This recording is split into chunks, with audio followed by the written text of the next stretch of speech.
Le stylo glissa de ses doigts tremblants et tomba sur le sol de la salle de réunion, avec un bruit sec qui résonna comme un coup de feu. Au 42e étage du siège social d'Aérotech France à Paris, les 15 meilleurs ingénieurs aérospatiaux du pays fixaient le tableau blanc couvert d'équations incorrectes, de diagrammes confus et de flèches qui ne menaient nulle part. Édouard Laurent, PDG et fondateur de l'entreprise, agrippait le bord de la table en verre avec une telle force que ses jointures étaient blanches. À 58 ans, l'homme d'affaires qui avait bâti un empire aérospatial à partir d'un petit hangar à Toulouse n'avait jamais fait face à une crise aussi dévastatrice. Des larmes de désespoir coulèrent sur son visage, d'habitude impassible lors de négociations de plusieurs millions. « Nous avons 36 heures, dit-il, la voix brisée. Si nous ne résolvons pas le problème du système de commande de vol du projet Faucon X, nous perdons le contrat avec Euroaéron. Nous perdons tout. 5000 emplois, 20 ans de travail. Notre réputation internationale. » Le silence dans la salle était suffocant. Marine Lambert, l'ingénieure en chef et le bras droit d'Édouard depuis 15 ans, regardait ses notes avec une expression défaite. À côté d'elle, Robert Fournier, spécialiste en avionique, secouait lentement la tête. « Nous avons essayé 17 approches différentes, » murmura Robert. « Le système continue d'entrer en conflit avec les commandes du pilote lors des turbulences. C'est comme si l'avion avait sa propre volonté. L'enquête de la DGAC est prévue pour demain, » ajouta Marine. « Si nous ne présentons pas de solution, le projet sera officiellement annulé. Et ce n'est pas tout. Notre certification pour développer de nouveaux systèmes pourrait être révoquée. » Édouard ferma les yeux, sentant le poids de décennies de travail s'effondrer. Son entreprise avait révolutionné l'aviation française, créé des technologies exportées dans le monde entier. Mais maintenant, un simple problème de logiciel menaçait de tout détruire. « Peut-être devrions-nous accepter la défaite, » soupira Marine. « Nous avons déjà dépensé 2 ans et 15 millions d'euros pour essayer de résoudre ça. » « Non. » Édouard frappa du poing sur la table. « Je ne laisserai pas 20 ans de travail partir en fumée. Il doit y avoir une solution. Il le faut. » À ce moment, une petite voix trancha l'air lourd de la pièce. Une voix d'enfant. « Je peux le résoudre. » Toutes les têtes se tournèrent vers la porte. Appuyé contre le cadre, se tenait un garçon chétif, d'à peine 9 ans, avec des vêtements usés et des chaussures trouées. Ses cheveux bruns étaient en désordre. Il y avait de la saleté sous ses petits ongles, et il portait un sac à dos d'école rapiécé avec du ruban adhésif. Les agents de sécurité se dirigeaient déjà vers lui, mais Édouard leva la main. « Attendez !» Le garçon ne montrait aucune peur.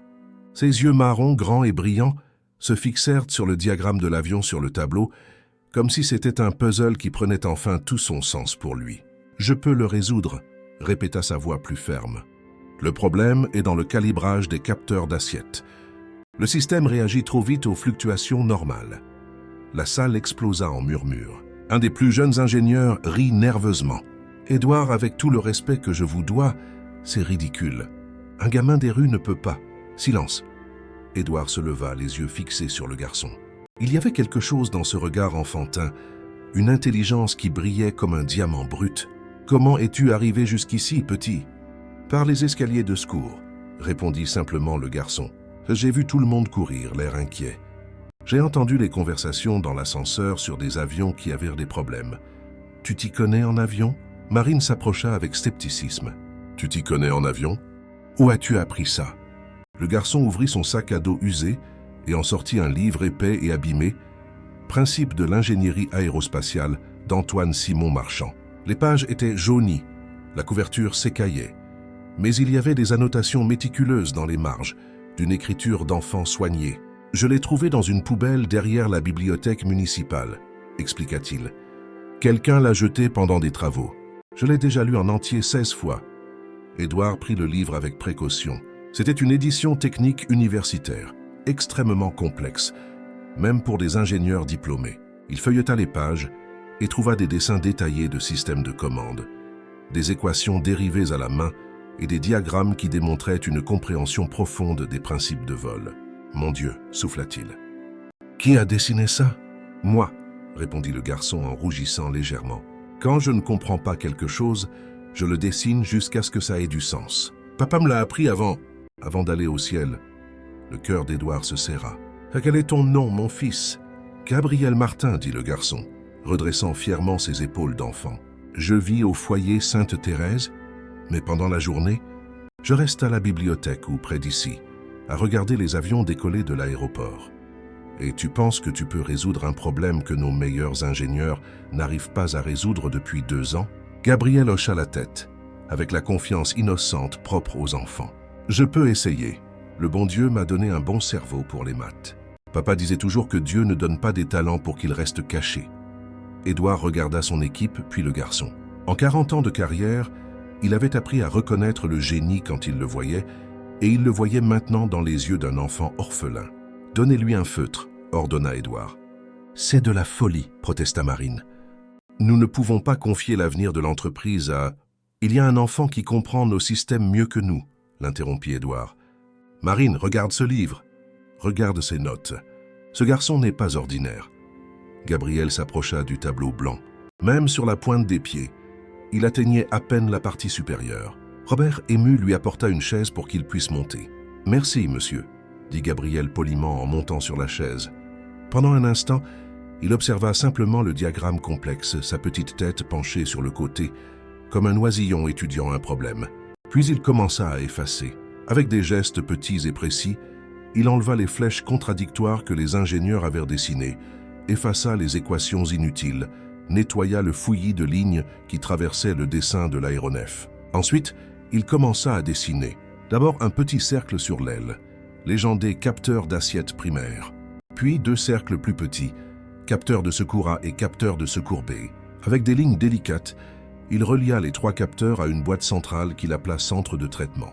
Le problème, expliqua Gabriel avec le sérieux d'un professeur d'université, mais la voix aiguë d'un enfant, c'est que l'ordinateur de l'avion n'écoute qu'un seul capteur. Quand il s'énerve à cause des turbulences, il fait en sorte que l'avion se batte avec le pilote. Il dessina de petites flèches, représentant les données circulant des capteurs vers le centre de traitement. Mais si on fait en sorte que l'ordinateur écoute les 3 capteurs en même temps, continua-t-il en dessinant un triangle reliant les 3 points, il devient plus calme. Comme quand tante Marcia m'explique que je dois écouter 3 personnes avant de croire un ragot au foyer. Quelques ingénieurs sourirent, malgré la tension. L'analogie simple rendait clair un concept qu'ils avaient inutilement compliqué. Gabriel écrivit au tableau « Règle des 3 amis. Si 2 capteurs sont d'accord et qu'un est en désaccord, on ignore celui qui est différent. Si tous sont en désaccord, on demande au pilote.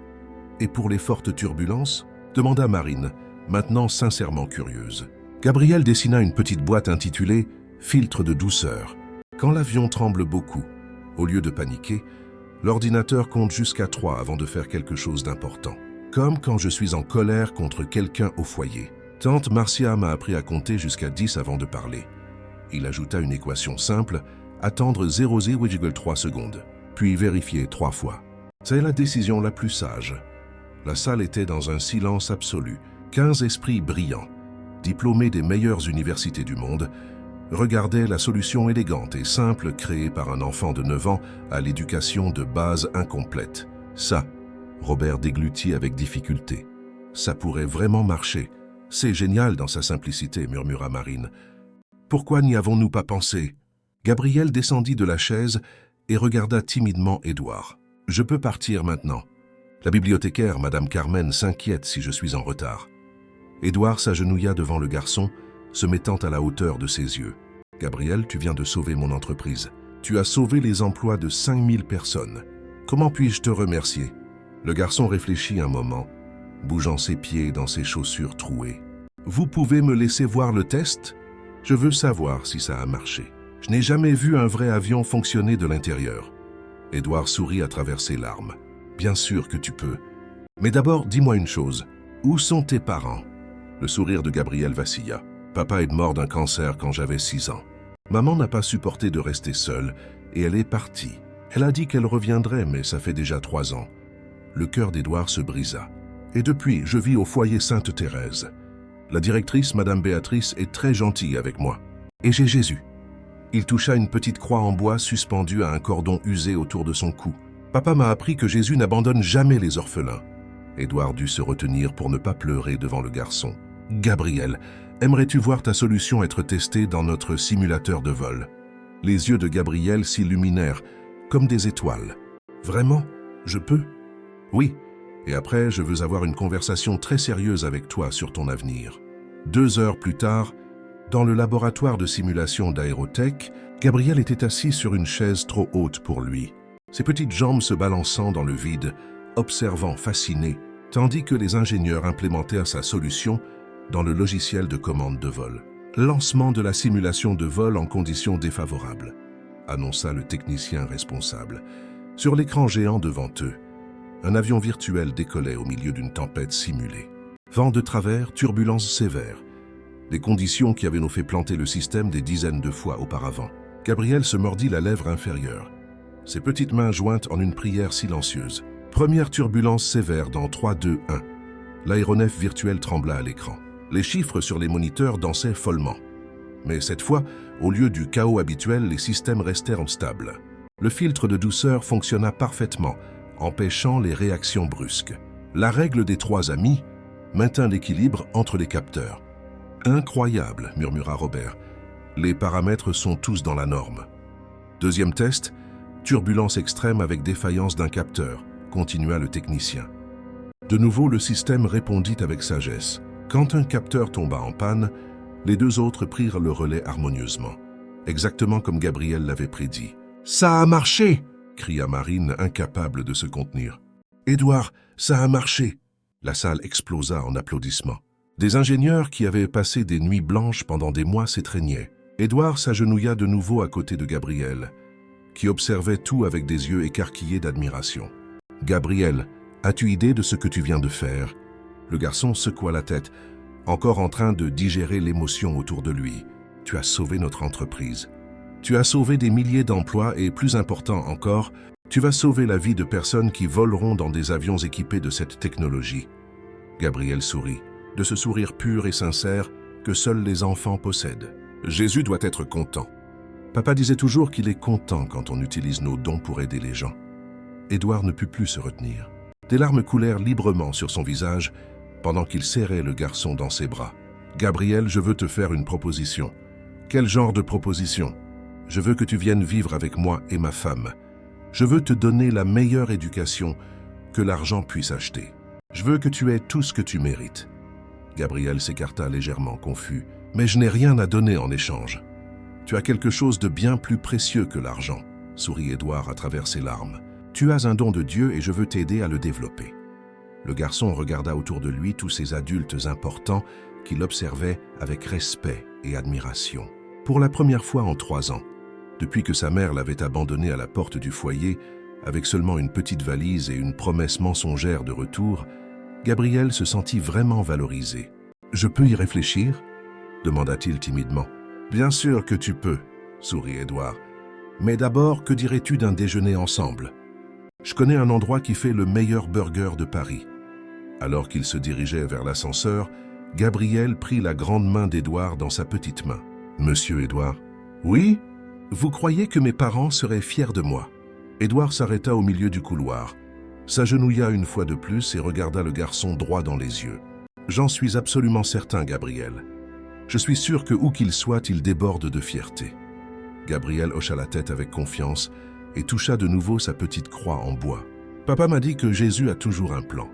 Je crois que c'était son plan pour aujourd'hui. » Édouard sourit, sentant son cœur se remplir d'une sensation qu'il avait oublié exister depuis qu'il était lui-même enfant.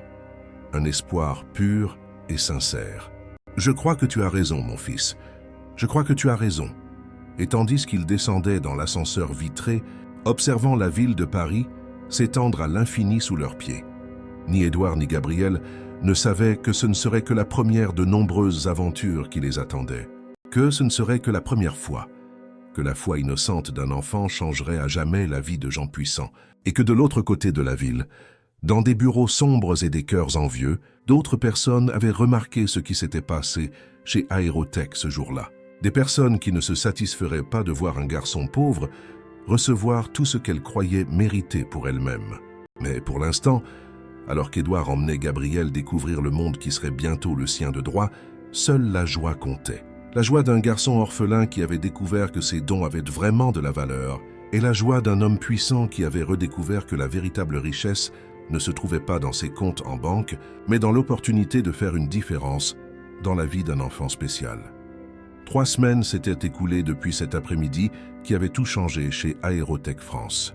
Gabriel se réveilla dans le lit le plus douillet où il avait jamais dormi, dans une chambre plus grande que tout le dortoir collectif du foyer Sainte-Thérèse. Les rideaux de soie laissaient entrer des rayons dorés de soleil matinal qui dansaient sur les murs peints en bleu clair. Sa couleur préférée avait découvert Édouard après une conversation sur les nuages et le ciel. Le garçon s'assit au bord du lit, ses pieds nus touchant le tapis moelleux, s'habituant encore au silence.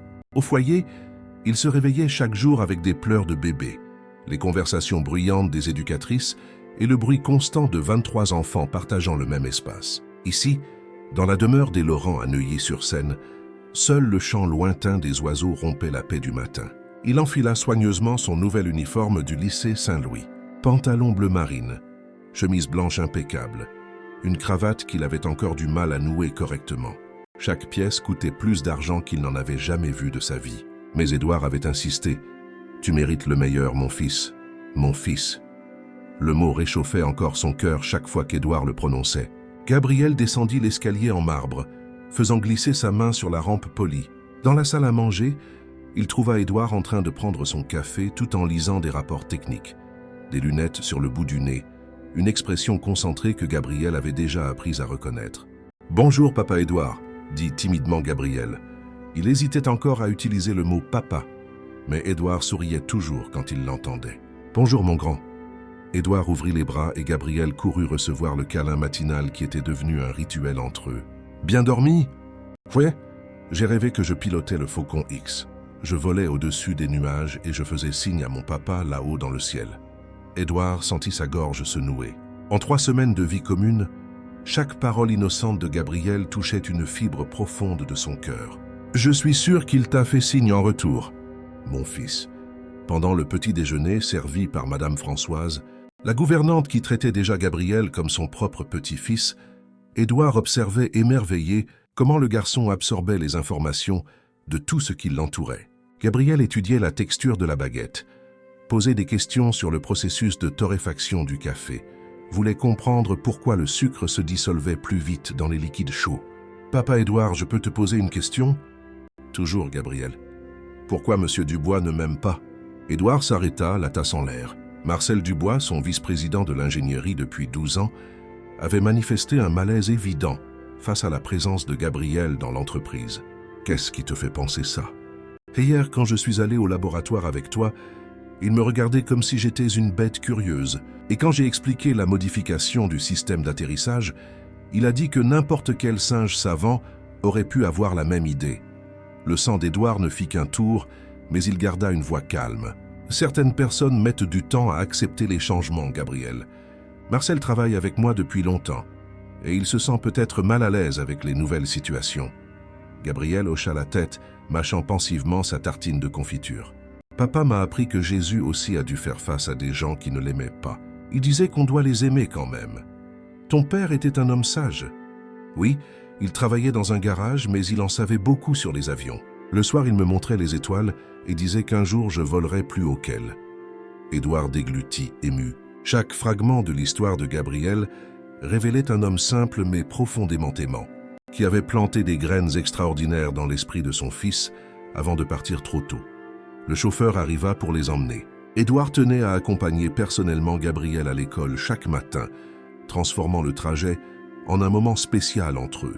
Dans la voiture, Gabriel pressait son nez contre la vitre, observant la ville se réveiller. « Papa Édouard, quand je serai grand et que je deviendrai un vrai ingénieur, je pourrai construire des avions pour emmener les enfants pauvres voir le monde. »« Oui, mon fils, tu le pourras. » Au lycée Saint-Louis, l'une des institutions les plus prestigieuses de Paris, Gabriel descendit de la Mercedes-Benz noire sous les regards curieux des autres élèves et parents. Certains chuchotaient. Tout le monde connaissait l'histoire du garçon génie qui avait sauvé l'entreprise d'Édouard Laurent. « Sois sage, étudie bien et souviens-toi, tu es ici parce que tu le mérites, » dit Édouard en serrant Gabriel dans ses bras. « Merci de croire en moi, » répondit Gabriel, ajustant son nouveau sac à dos. Désormais un Kipling bleu, et non plus le sac rapiécé qu'il avait ramené du foyer. En regardant son fils adoptif entrer dans l'école, Édouard ressentit un mélange de fierté et d'inquiétude. Gabriel était brillant, mais il restait un enfant traumatisé. essayant de s'adapter à un monde complètement nouveau. Chez Aérotech, Édouard arriva pour trouver Marcel Dubois qui l'attendait dans son bureau, l'expression tendue et formelle. « Nous devons parler », dit Marcel sans préambule, « de cette situation insoutenable que tu as créée avec ce garçon. » Édouard s'assit lentement derrière son bureau, maîtrisant son irritation. « Explicite tes préoccupations, Marcel. Édouard, tu as perdu le sens des réalités. Tu traites un enfant de 9 ans comme s'il était un ingénieur senior. Hier, tu l'as consulté sur des modifications du projet Alouette avant de me consulter. Je suis ton vice-président. Et Gabriel est responsable de la solution qui a sauvé notre entreprise. C'était un coup de chance. Un gamin a fait une supposition qui a fonctionné par hasard. Ça ne fait pas de lui un expert. » Édouard se leva, la voix dangereusement calme. « Marcel, Gabriel a identifié et résolu un problème que toi et toute ton équipe n'avaient pas réussi à résoudre en 2 ans. Ce n'était pas de la chance. Tu te fais manipuler par un enfant malin qui a trouvé une opportunité de sortir de la pauvreté. Dans quelques mois, quand la nouveauté sera passée, tu verras que tu as commis une erreur. La seule erreur que je vois ici, c'est ton incapacité à reconnaître un talent exceptionnel à cause de ton orgueil blessé. » Marcel se leva brusquement. « Mon orgueil, Édouard ? J'ai bâti cette entreprise à tes côtés. J'ai travaillé 70 heures par semaine pendant des années pour en arriver là où nous sommes. Et maintenant, tu remplaces mon opinion par celle d'un enfant qui vivait dans un foyer il y a 1 mois. Personne n'est remplacé, Marcel. Mais si tu continues à traiter Gabriel avec mépris, alors oui, il y aura des changements dans la structure de l'entreprise. » Le vice-président sortit en claquant la porte, laissant Édouard avec un mauvais pressentiment. Il connaissait Marcel depuis 12 ans, un homme compétent, mais aussi extrêmement ambitieux et possessif quant à sa position dans l'entreprise. À 14 heures, le téléphone d'Édouard sonna. De l'autre côté du fil, une voix féminine tendue. « Monsieur Laurent, ici Madame Appert du secrétariat du lycée Saint-Louis. Vous devez venir chercher Gabriel de toute urgence. » Le sang d'Édouard se glaça. Que s'est-il passé? Est-il blessé? Pas physiquement, mais il y a eu un incident. Il vaut mieux que vous veniez vite. 15 minutes plus tard, Édouard était dans le bureau de la directrice, où il trouva Gabriel, assis sur une chaise trop grande pour lui, le regard fixé au sol, une marque rouge sur la joue gauche. Que s'est-il passé? Édouard s'agenouilla à côté de la chaise, examinant le visage du garçon. La directrice, Madame Hélène Carvalho, soupira lourdement. Il y a eu une altercation pendant la récréation. Gabriel et Rodrigue Monnier, le fils du député Monnier, se sont disputés. Une dispute qui a laissé une marque sur le visage de mon fils. Gabriel leva enfin les yeux, qui brillaient de larmes contenues. Il a dit que j'étais un imposteur, que les pauvres n'ont pas de cerveau pour l'ingénierie, que tu allais me jeter dehors quand tu découvrirais que je suis bête. Le cœur d'Édouard se brisa. Et qu'as-tu fait? J'ai dit que Jésus m'a donné un bon cerveau et que papa a toujours cru en moi. Alors il m'a poussé et a dit que mon père était un raté comme moi. Et là, je me suis battu. Gabriel a donné un coup de poing dans le nez de Rodrigue, compléta la directrice. Rodrigue a réagi avec une gifle. Édouard ressentit un mélange contradictoire de fierté et d'inquiétude. Normalement, ce serait un renvoi temporaire pour les deux. Mais considérant que Gabriel s'adapte à une nouvelle situation et que Rodrigue a clairement provoqué l'incident, je veux parler aux parents de Rodrigue. Monsieur Laurent, il serait peut-être préférable de laisser tomber. Le député Monnier pourrait créer des complications. Qu'il en crée. Édouard se leva, prenant Gabriel dans ses bras malgré la timide protestation du garçon qui se trouvait déjà trop grand. Personne n'humiliera mon fils impunément. Sur le chemin du retour, Gabriel rompit le silence. Papa Édouard, j'ai mal fait de frapper Rodrigue. Édouard conduisit en silence pendant quelques secondes avant de répondre. La violence n'est jamais la meilleure solution, Gabriel. Mais défendre ta dignité et la mémoire de ton père, ça, je le comprends parfaitement. Il a dit des choses très méchantes sur papa. Et ton père serait fier de voir comment tu l'as défendu.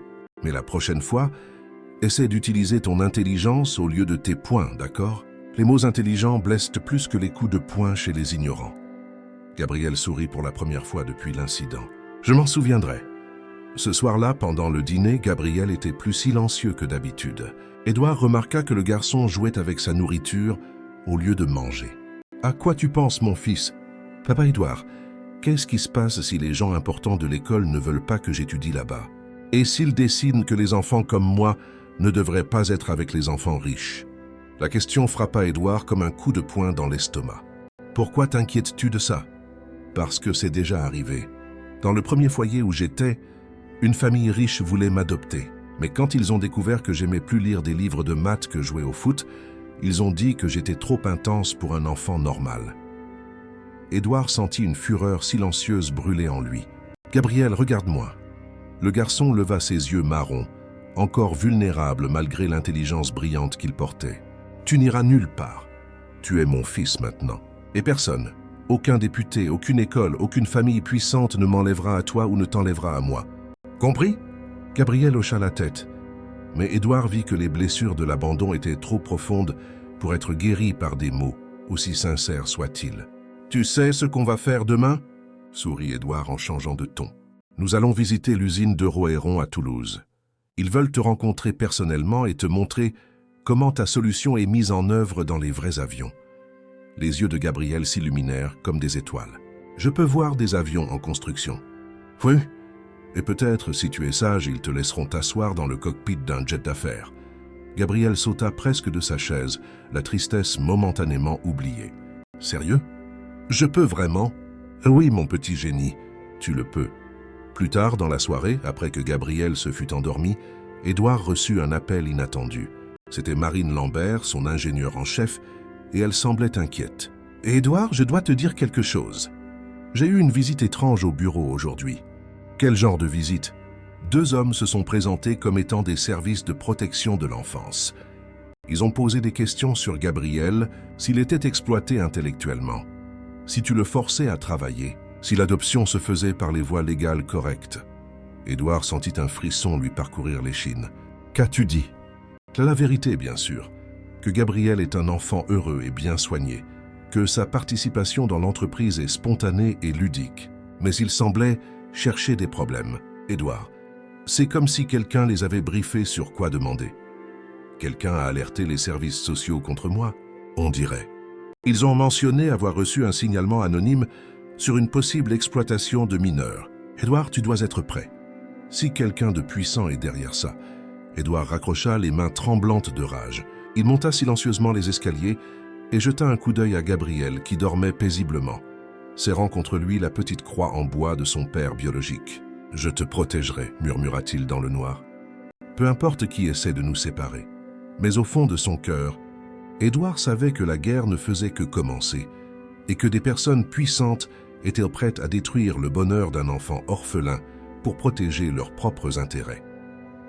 De l'autre côté de la ville, dans un appartement terrasse du 16e arrondissement, Marcel Dubois raccrochait le téléphone après une longue et calculatrice conversation. « C'est fait », dit-il à la femme qui organisait des papiers sur un bureau en acajou. « Les services sociaux ont commencé l'enquête. Dans quelques semaines, ce cirque d'Édouard avec le garçon prodige prendra fin. Et après, je prends le contrôle de l'entreprise que j'ai aidé à construire. » Édouard a perdu la tête. Il se fait manipuler par un enfant. Il est temps que quelqu'un de plus stable prenne les décisions. Marcel ne savait pas qu'au même moment, Gabriel s'était réveillé d'un cauchemar et était descendu boire de l'eau. Et qu'en passant devant la bibliothèque de la demeure, il avait entendu Édouard parler au téléphone avec des avocats de protection judiciaire et de procédures d'adoption accélérées. Le garçon de 9 ans, qui avait déjà tout perdu une fois, comprit instinctivement qu'il était sur le point de tout perdre à nouveau.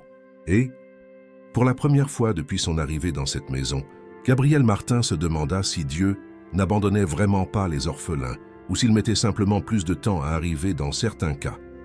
La pluie martelait les fenêtres du bureau d'Édouard avec la violence typique des orages parisiens de mars. Il faisait les 100 pas dans la pièce, le téléphone collé à l'oreille, tandis qu'il écoutait son avocat, maître Henri Moreau, expliquer la gravité de la situation. « Édouard, le signalement est plus sérieux que nous l'imaginions, » dit la voix tendue de l'autre côté du fil. « Ils allèguent que tu utilises Gabriel comme de la propagande d'entreprise, exposant un enfant vulnérable à des fins commerciales. Il y a aussi des accusations selon lesquelles il est privé d'une enfance normale. » Édouard s'arrêta devant la fenêtre, observant la ville grise sous la tempête. « C'est ridicule, Henri. Gabriel est l'enfant le plus heureux que j'ai jamais vu. Il adore participer au projet. Je le sais, tu le sais, mais les services sociaux doivent enquêter sur tous les signalements. Et celui qui a fait ça connaît très bien le système juridique. Il a inclus des photos de Gabriel au laboratoire. des copies d'articles de presse sur lui et même une analyse psychologique alléguant des signes de pression excessive à la performance. Une analyse psychologique? D'où sortent-ils ça? Apparemment, quelqu'un a engagé un psychologue pour observer Gabriel à l'école et rédiger un rapport. Tout est très bien orchestré, Édouard. Nous avons affaire à quelqu'un qui a des ressources et des connaissances juridiques. Édouard ferma les yeux, sentant le poids de la responsabilité. Que dois-je faire? Premièrement, Gabriel ne peut plus fréquenter Aérotech jusqu'à la fin de l'enquête. Deuxièmement, vous aurez besoin d'une évaluation psychologique indépendante. Troisièmement, la procédure d'adoption sera suspendue temporairement. Suspendue? La voix d'Édouard trembla. Henri, si Gabriel découvre qu'il peut m'être enlevé, calme-toi, Édouard. C'est juste une précaution. Mais tu dois lui parler de l'enquête avant qu'il ne la prenne d'une autre source. À ce moment, Gabriel entra silencieusement dans le bureau, portant encore son uniforme scolaire trempé. Il avait marché de l'école à l'entreprise sous la pluie, ignorant complètement le chauffeur qui l'attendait. « Papa Édouard !» La voix du garçon sortit petite, presque un murmure. « Il faut que je vous parle. » Édouard termina rapidement l'appel et s'agenouilla devant Gabriel, prenant une serviette sur la table d'appoint pour sécher ses cheveux mouillés. « Qu'est-il arrivé, mon fils? Pourquoi n'es-tu pas rentré avec Antoine ?» Gabriel serra Édouard avec une force désespérée, enfouissant son visage dans sa poitrine. « Ils vont m'emmener, n'est-ce pas ?» Le cœur d'Édouard faillit s'arrêter. « Qui t'a dit ça ?» La directrice m'a appelé dans son bureau aujourd'hui. Il y avait 2 femmes là-bas. Elles ont dit qu'elles étaient assistantes sociales. Elles ont posé plein de questions bizarres sur comment vous me traitez, si vous me forcez à étudier les maths, si j'ai le temps de jouer. Gabriel s'écarta un peu, ses yeux marrons remplis de larmes. L'une d'elles a demandé si je savais que l'exploitation infantile était un crime. Édouard sentit une rage féroce brûler en lui, mais il garda une voix calme. « Gabriel, regarde-moi !» Le garçon leva le visage, essayant de retenir ses larmes. « Es-tu heureux ici avec moi? Plus heureux que je ne l'ai jamais été. Est-ce que je te force à faire quelque chose que tu ne veux pas? Jamais. Vous me demandez toujours si je veux aider sur les projets. Alors ne t'inquiète pas. Des gens qui ne nous connaissent pas posent des questions. Mais ça va passer. Tu n'iras nulle part. » Gabriel hocha la tête, mais Édouard pouvait voir la peur encore présente dans ses yeux. La peur d'un enfant qui avait déjà tout perdu une fois et savait comment la vie pouvait changer instantanément. « Je peux continuer à aller à l'entreprise ?» demanda Gabriel plein d'espoir. Édouard hésita, détestant devoir mentir, mais sachant que la vérité serait dévastatrice. « Pendant quelques jours, il vaut peut-être mieux que tu te concentres sur tes études. Et si on organisait un laboratoire à la maison? On peut monter un atelier au sous-sol. » Le visage de Gabriel s'illumina légèrement. « Avec un vrai établi et un microscope? Avec tout ce dont tu auras besoin. » Mais pendant le dîner, Gabriel toucha à peine à sa nourriture. Il poussait le riz d'un côté à l'autre de son assiette, perdu dans des pensées qui semblaient trop lourdes pour un esprit de 9 ans. « Gabriel, tu dois manger, » dit doucement Édouard. « Papa Édouard, je peux poser une question difficile? » « Toujours. » Gabriel prit une profonde inspiration, comme s'il se préparait à quelque chose de douloureux. « S'il découvre que je suis un problème pour vous, est-ce que vous me renverrez au foyer ?» La question frappa Édouard comme la foudre. Il se leva immédiatement de sa chaise et alla vers Gabriel, le prenant dans ses bras malgré les protestations du garçon. « Gabriel Martin Laurent, dit-il, utilisant le nom complet que le garçon adopterait officiellement. « Tu ne seras jamais, en aucune circonstance, un problème pour moi. Tu es la meilleure chose qui me soit arrivée dans la vie. Et même si le monde entier se retournait contre nous, je ne t'abandonnerai jamais. Jamais, tu as compris ?» Gabriel s'agrippa au cou d'Édouard, laissant enfin couler ses larmes. « J'ai tellement peur de retourner là-bas. Au foyer, la nuit, je restais éveillé en imaginant ce que ce serait d'avoir un vrai père. Maintenant que j'en ai un, je ne veux pas le perdre. » Édouard pleura aussi, tenant le garçon comme s'il pouvait le protéger de tous les maux du monde, rien qu'avec la force de son étreinte. « Tu ne me perdras pas, mon fils, je te le promets. » Plus tard dans la nuit, après que Gabriel se fut endormi, Édouard reçut un appel inattendu. C'était Marine Lambert, et elle semblait agitée. « Édouard, j'ai découvert qui est derrière le signalement. »« Qui ?»« Marcel. J'ai trouvé des preuves sur son ordinateur. Des emails à un cabinet d'avocats spécialisé en droit de l'enfance. Des virements bancaires à une agence de détectives privée. Il a tout orchestré. » Le sang d'Édouard se mit à bouillir. « Tu as des preuves ? Pas légales. Il faudrait un mandat pour accéder officiellement à ces données, mais j'ai des copies non officielles qui montrent clairement son implication. Où est Marcel maintenant?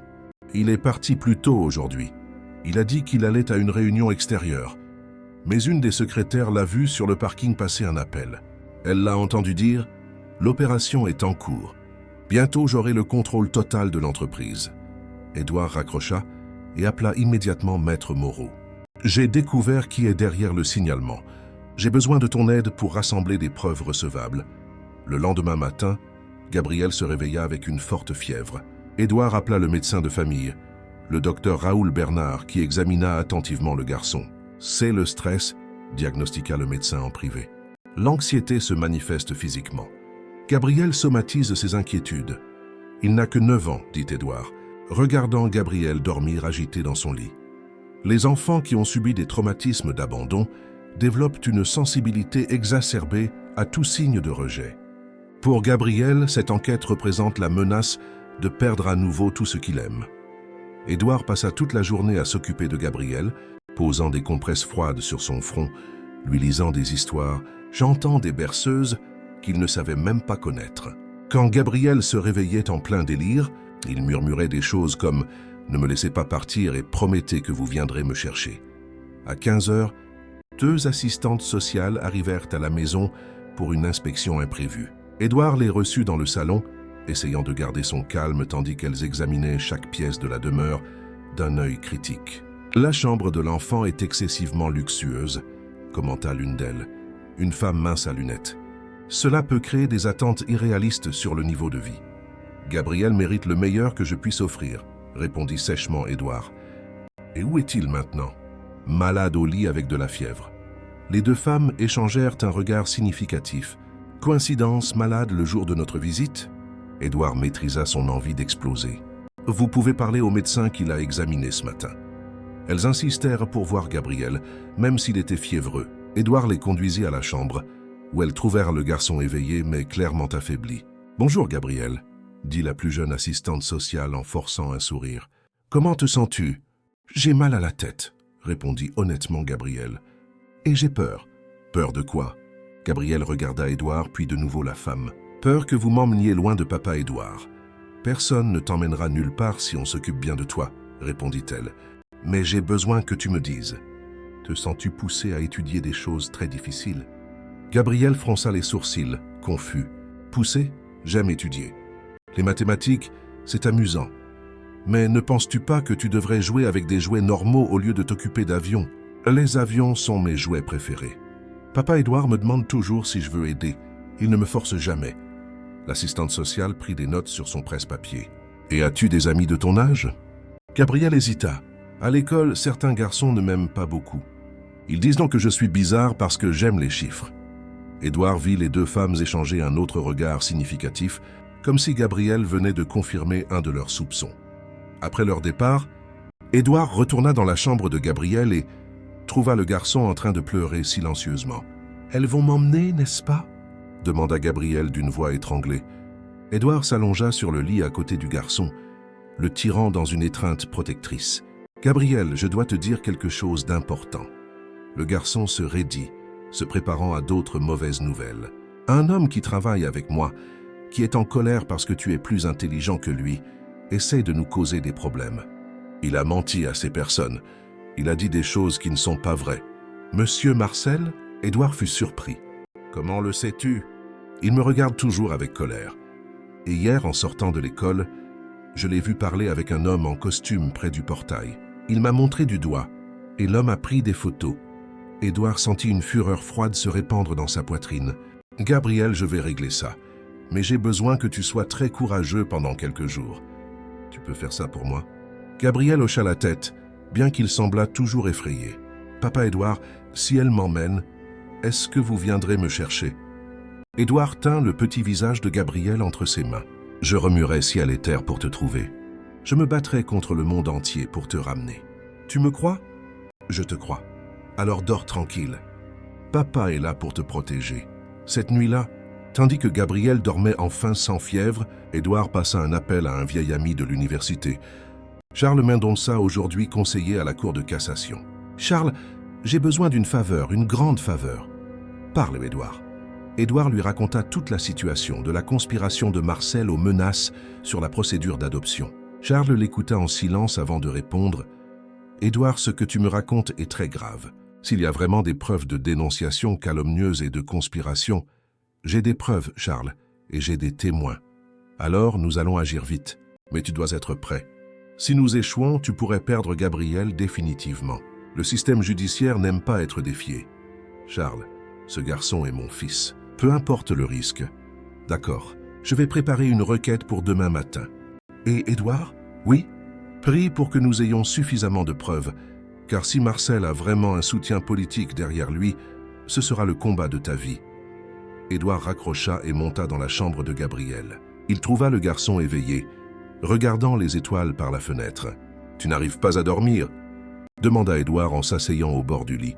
« Je parle avec papa », répondit simplement Gabriel en touchant la petite croix à son cou. « Je lui demande de m'aider à rester avec toi. » Édouard déglutit difficilement. « Et que dit-il » Gabriel sourit pour la première fois en 2 jours.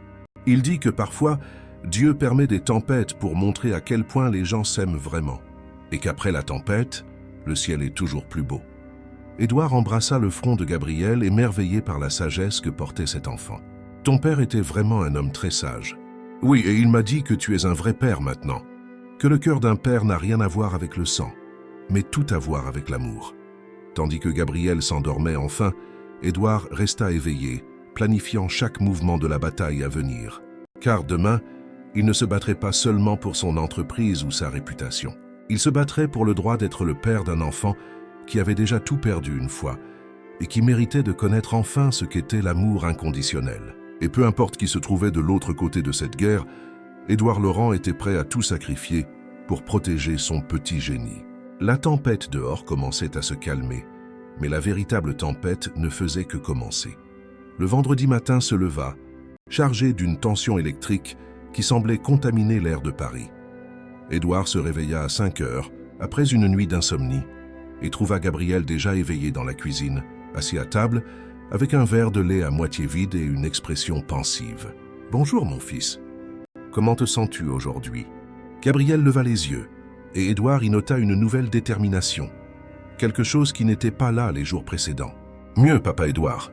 J'ai eu une idée pendant la nuit. » « Quel genre d'idée ?»« Une idée pour prouver que les méchants mentent sur nous. » Avant qu'Édouard ne puisse demander des détails, son téléphone sonna.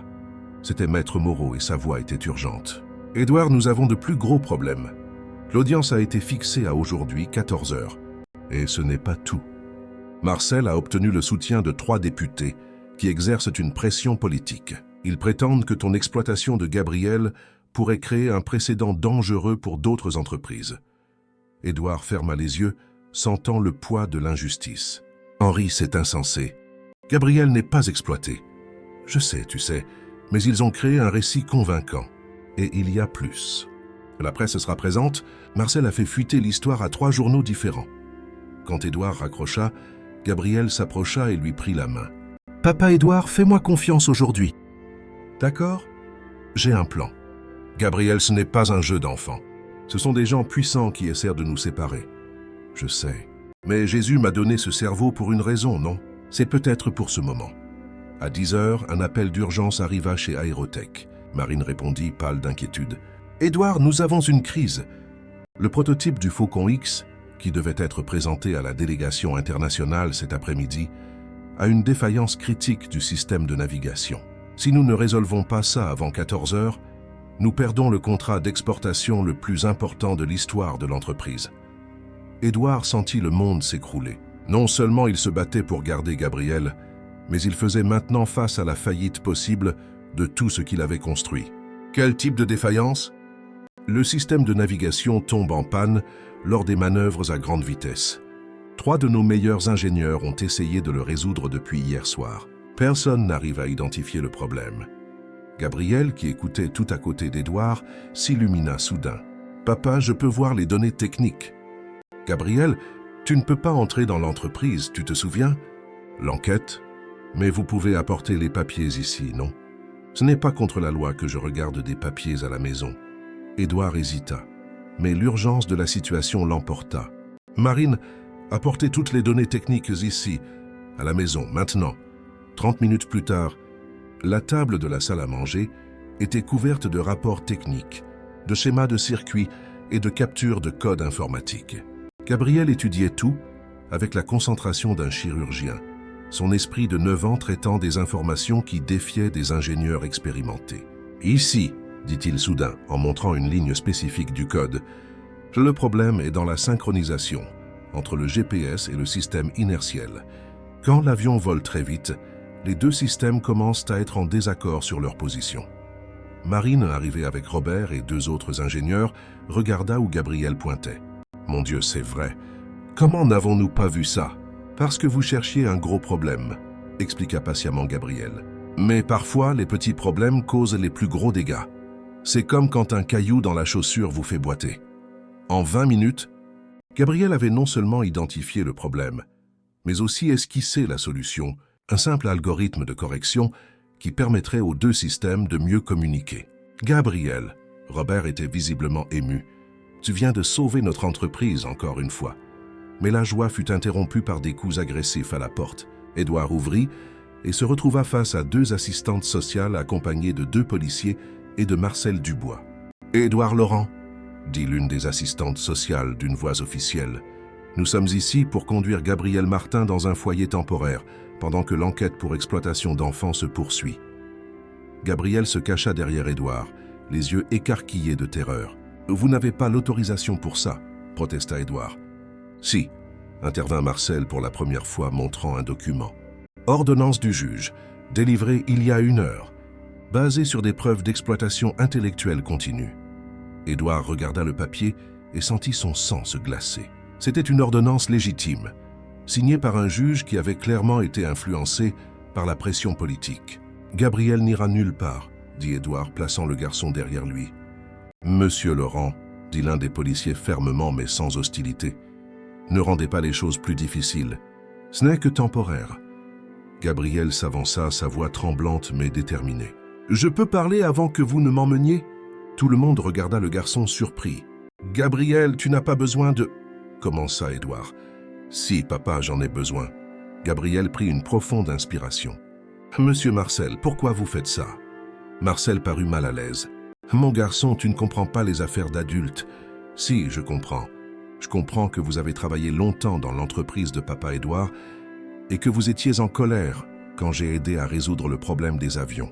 Je comprends que vous pensez mériter plus de reconnaissance. » La pièce devint silencieuse. « Mais, monsieur Marcel, » continua Gabriel, ses larmes commençant à couler, « je ne voulais rien vous prendre.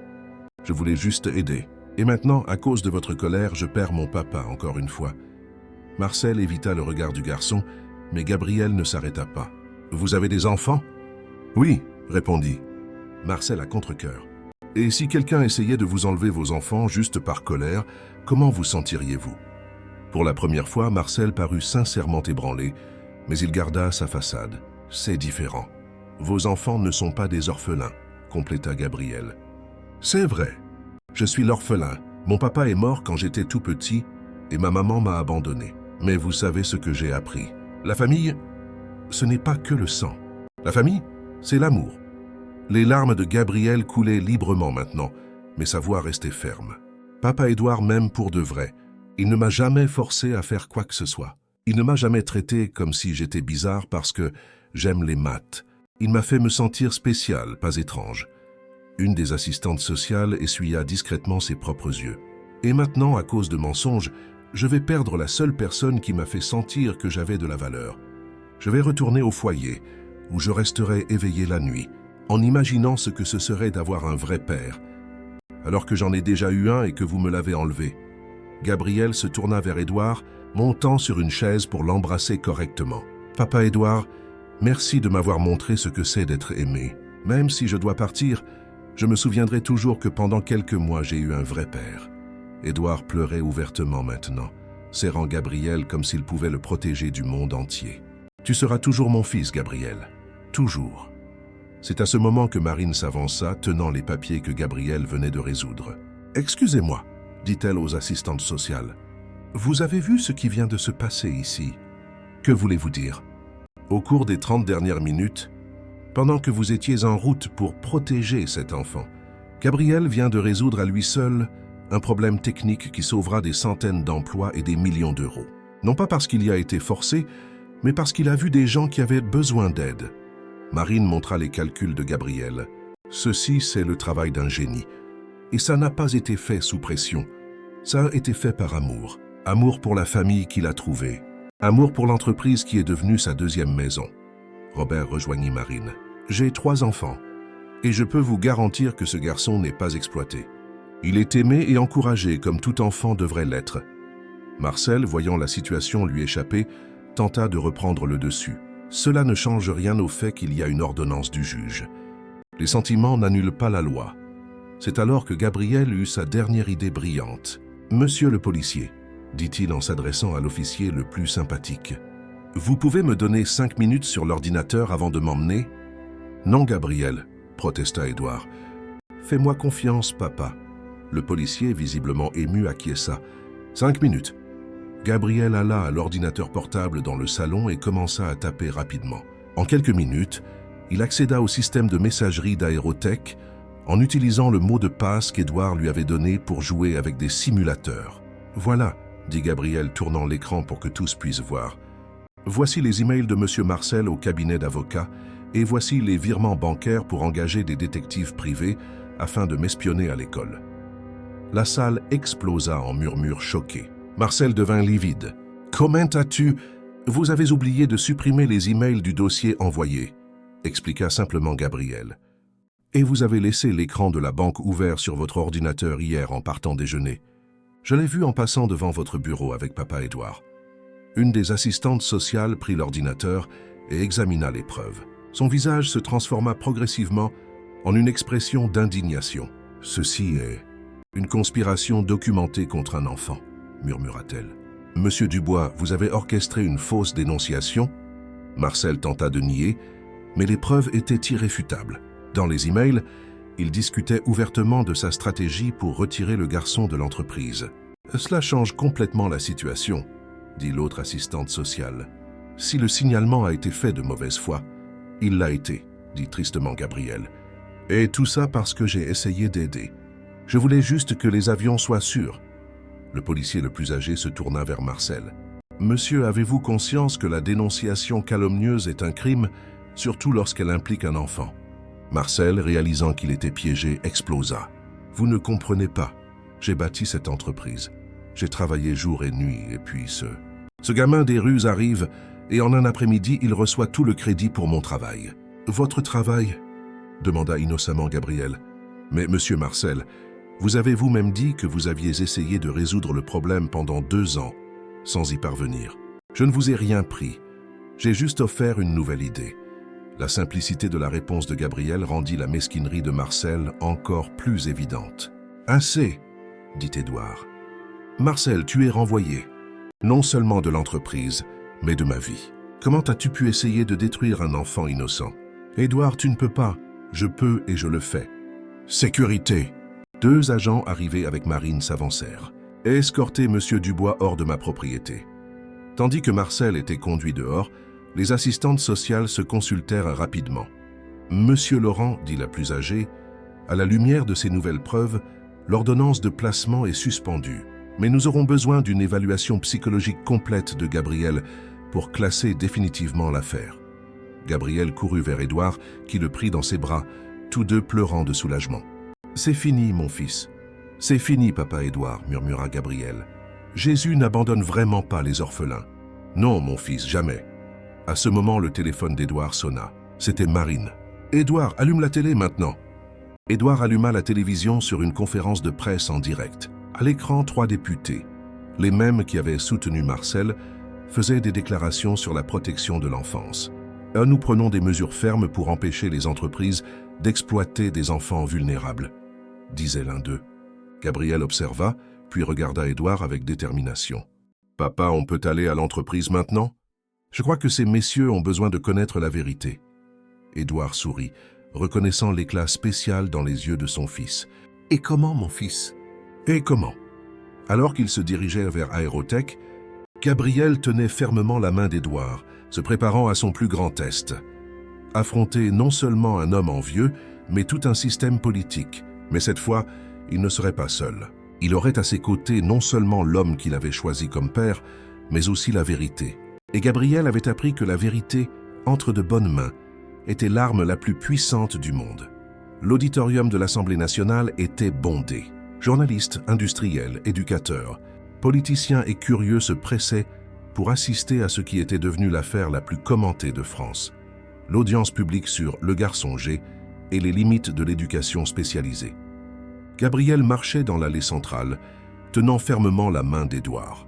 Il portait son plus beau costume bleu marine et sur sa poitrine, sa petite croix en bois maintenant polie et brillante. Au premier rang se trouvaient les 3 députés qui avaient orchestré l'audience. De l'autre côté, toute l'équipe d'Aérotech était venue en soutien. Dans les galeries supérieures, des dizaines d'enfants du foyer Sainte-Thérèse et d'autres institutions portaient des t-shirts bleus avec la phrase « Les génies du bien ». « Papa Édouard », murmura Gabriel, « je suis nerveux. »« Moi aussi, mon fils. Mais souviens-toi, tu n'as rien fait de mal. Sois juste toi-même. » Le député Almeida Neto, rapporteur de la commission, frappa le marteau. « Nous sommes ici aujourd'hui pour analyser une affaire qui expose des questions fondamentales sur les limites de l'éducation infantile et la protection des mineurs contre l'exploitation intellectuelle. » Il regarda directement Gabriel. Ce garçon, Gabriel Martin, est devenu le symbole d'un débat national. Gabriel se redressa sur sa chaise trop haute. « Monsieur Gabriel, » continua le député, « comprenez-vous pourquoi nous sommes tous ici aujourd'hui ?» Gabriel hocha la tête solennellement. « Oui, monsieur. Parce que certaines personnes pensent que papa Édouard me fait du mal en me laissant étudier des choses que j'aime. » Un murmure parcourut l'auditorium. « Et pensez-vous qu'on vous fait du mal ?» demanda la députée Sandra Vasconcelos. Gabriel réfléchit. « Madame la députée, je peux vous poser une question d'abord. »« Bien sûr. Avez-vous des enfants ?»« J'en ai 2. S'ils aimaient beaucoup dessiner, vous les laisseriez beaucoup dessiner ?»« Eh bien oui, bien sûr. Et s'ils aimaient jouer du piano, vous les laisseriez aussi. » Gabriel sourit. « Alors pourquoi je ne peux pas aimer les mathématiques et les avions? C'est différent de dessiner ou de jouer du piano. » La question frappa au cœur du débat. « La question, Gabriel, » intervint le député Monterrey. « Est-ce que les mathématiques avancées peuvent être une pression excessive pour un esprit de 9 ans? » « Mais, monsieur le député, » répondit poliment Gabriel, « je ne trouve pas que c'est une pression. Je trouve ça amusant. C'est comme quand vous regardez le foot le dimanche. Vous vous sentez sous pression ou vous vous amusez? Je m'amuse, mais alors c'est pareil. Je m'amuse avec les chiffres. Et quand je résous un problème difficile, je suis aussi heureux que quand mon équipe marque un but. » Des rires, étouffés fusèrent des galeries. « Gabriel, » tenta la députée Sandra, « mais est-ce que ça ne te manque pas de jouer avec d'autres garçons, de jouer aux jeux vidéo, de courir dans le parc ?» Les yeux de Gabriel s'emplirent d'une tristesse momentanée. « Madame la députée, je peux vous raconter une histoire. Avant de vivre avec papa Édouard, j'étais au foyer Sainte-Thérèse. Il y avait beaucoup d'enfants, et on jouait ensemble, oui. Mais la nuit, quand tout le monde dormait, je restais éveillé à regarder les étoiles par la fenêtre. Le silence était absolu. J'imaginais mon papa au ciel qui me regardait, et je lui promettais que j'utiliserais le cerveau que Jésus m'a donné pour aider les gens. Parce que papa disait toujours que nos dons ne sont pas seulement à nous, ils sont là pour rendre le monde meilleur. » Plusieurs personnes dans le public essuyaient discrètement leurs yeux. Alors quand j'ai rencontré papa Édouard et qu'il m'a laissé aider avec les avions, ce n'était pas du travail. C'était comme si je tenais une promesse faite à mon vrai père là-haut. Édouard posa une main sur l'épaule de Gabriel, trop ému pour parler. « Vous savez, maintenant, continua Gabriel, sa voix se raffermissant, j'ai 2 papas qui me protègent, un au ciel et un ici sur terre. Les 2 m'ont appris que le véritable amour, ce n'est pas de contrôler ce que nous faisons, c'est de nous soutenir dans ce que nous sommes. » La députée Sandra était visiblement ébranlée. « Gabriel, mais si tu changes d'avis demain, si tu décides que tu n'aimes plus les mathématiques ?» Gabriel sourit avec une sagesse surprenante. « Alors papa Édouard me soutiendra aussi, parce qu'il m'aime pour ce que je suis, pas seulement pour ce que je sais faire. » Édouard trouva enfin sa voix. « Puis-je parler, mesdames et messieurs les députés ?» Le député Almeida acquiesça. Édouard se leva. « Je comprends votre préoccupation. Nous devons protéger nos enfants. Mais la protection ne peut pas signifier la limitation du potentiel. » Il regarda les caméras. « Gabriel n'est pas exploité dans mon entreprise. Il est célébré. Il n'est pas forcé de performer. Il est encouragé à explorer. Il n'est pas traité comme un adulte précoce. Il est aimé comme l'enfant extraordinaire qu'il est. Monsieur Laurent, l'interrompit le député Monterrey. Mais comment garantir que d'autres entreprises n'utilisent pas ce précédent pour exploiter des mineurs? Avant qu'Édouard ne puisse répondre, Gabriel se leva sur sa chaise. Monsieur le député, je peux expliquer la différence. Quand un enfant est exploité, il est obligé de faire des choses qu'il ne veut pas. On ne s'occupe pas bien de lui et les gens s'enrichissent en l'utilisant. Quand un enfant est aimé, il fait ce qu'il aime, il est toujours protégé et il utilise ses dons pour aider les autres. Gabriel montra Édouard du doigt. Papa Édouard n'est pas devenu riche grâce à moi. Il était déjà riche. Il m'a adopté parce qu'il m'aime, pas parce que je suis utile. Le garçon pointa ensuite les galeries.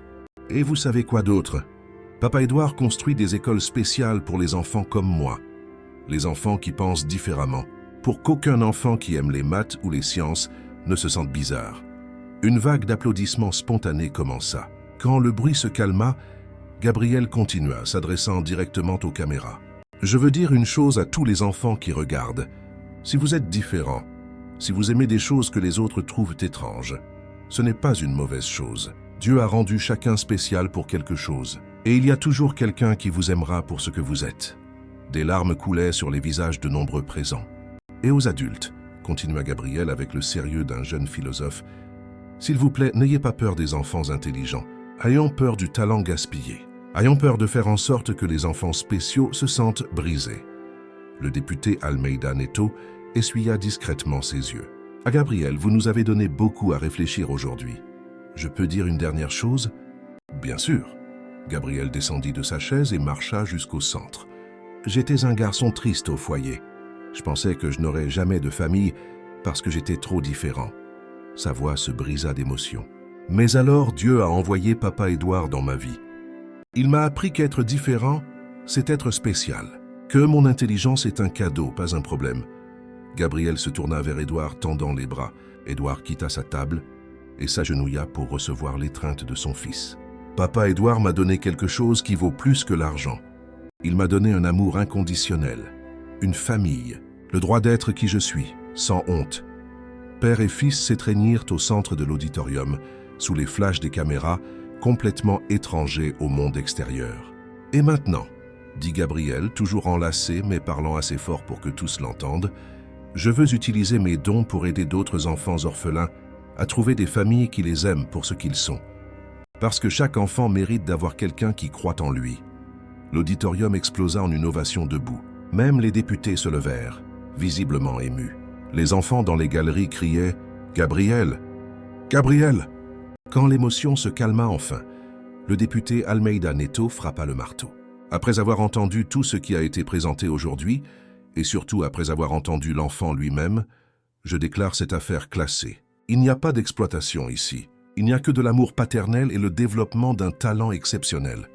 Il regarda Gabriel. « Jeune homme, vous nous avez appris aujourd'hui que la protection de l'enfance ne signifie pas limiter le potentiel, mais garantir que les enfants soient aimés et soutenus dans leurs dons uniques. » 3 mois plus tard, lors d'une cérémonie intime à la mairie, Gabriel Martin devint officiellement Gabriel Martin Laurent.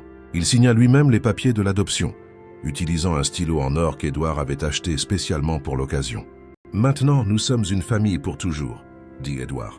« Nous l'avons toujours été, papa, » répondit Gabriel en touchant sa croix. « Seulement maintenant, les papiers sont d'accord avec notre cœur. » 1 an plus tard, la fondation Gabriel Laurent avait été créée, identifiant et soutenant des enfants surdoués dans des communautés défavorisées à travers la France. Le garçon qui dormait autrefois dans un foyer s'assurait désormais que d'autres enfants spéciaux ne se sentent jamais seuls ou inadaptés. Dans le bureau d'Aérotech, une photo encadrée montrait Gabriel et Édouard le jour de l'adoption. À côté, une plaque dorée disait « Dédié à tous les enfants qui rêvent de voler, pas seulement avec des avions, mais avec leurs dons uniques. » Et les nuits claires de Paris, quand le garçon qui avait révolutionné l'aviation française regardait les étoiles par la fenêtre de sa nouvelle maison, il leur parlait encore. Non plus pour demander une famille, mais pour remercier d'en avoir trouvé une et d'avoir découvert sa propre capacité à transformer le monde par l'amour. Gabriel Martin Laurent avait prouvé que parfois, les plus grands miracles viennent dans les plus petits paquets et que le véritable amour n'accepte pas seulement nos différences, Il les célèbre, les protège et les transforme en forces capables de changer le monde.